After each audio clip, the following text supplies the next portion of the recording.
Over here you see we have a vent that leads air into the crawl space. These areas of the house are main entry points for rodents. We need to check under the vent and over the vent, making sure that they can't get in. Specifically over here, you can see that even if we secure it back into place, the rodents are still able to get in from under the vent. So it's important that we address both those issues, secure the vent into the place and address the bottom part of the vent to make sure that they can't get in.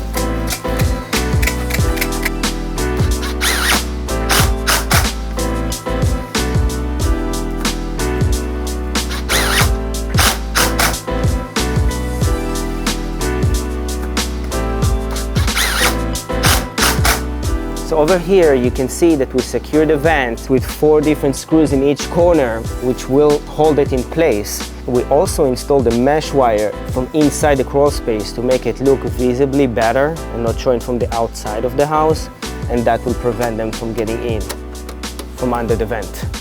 Hey everyone, so over here you can see some wood rot damage on the siding of the house. This wood rot basically disintegrates this area, which caused the wood to be very weak. And we can see already that they start burrowing under this area, moving the dirt over here, and then they're finding the way from behind this wood siding. They're crawling the way over the foundation and then into the crawl space. So those areas are a very weak point of the house where they can easily find a way in. So here's the area of the wood rot, and you can see how the rodent already recognize this weak point of the house, and they're definitely starting making a hole over here in the exterior of the house.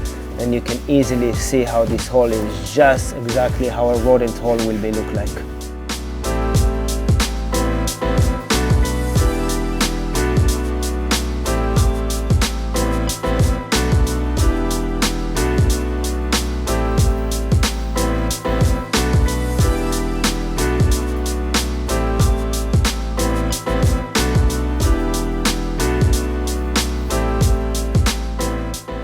Over here we see a typical rodent entry point that is caused by the water pipes that are getting into the house. It has some gaps over here that the rodents can easily find the way in.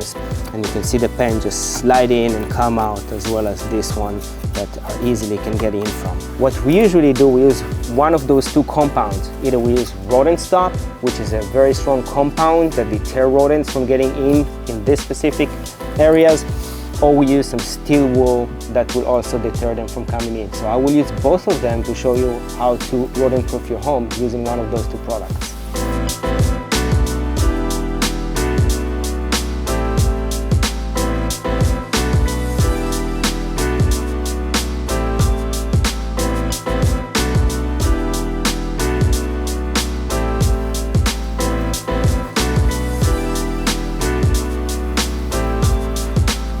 Over here you can see that we applied the steel wool around the pipe, which should do the job and deter the rodents from getting into the home.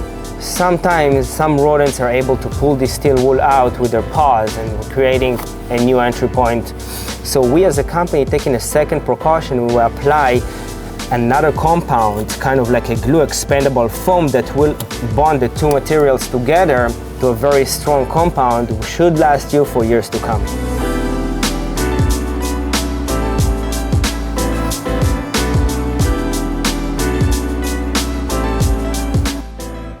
Over here what we see is a crawl space vent that within time the water got into the metal and made it rust. Although I don't identify it as entry points for rodents, within time, a year or 2, it might definitely become a rodent entry point. Rodents' teeth are very strong, so if they will chew through this metal, this whole part will easily become an entry point for rodents. We as a company always like to put additional precautions and install additional piece of mesh wire on top of this vent in order to secure it for many years to come.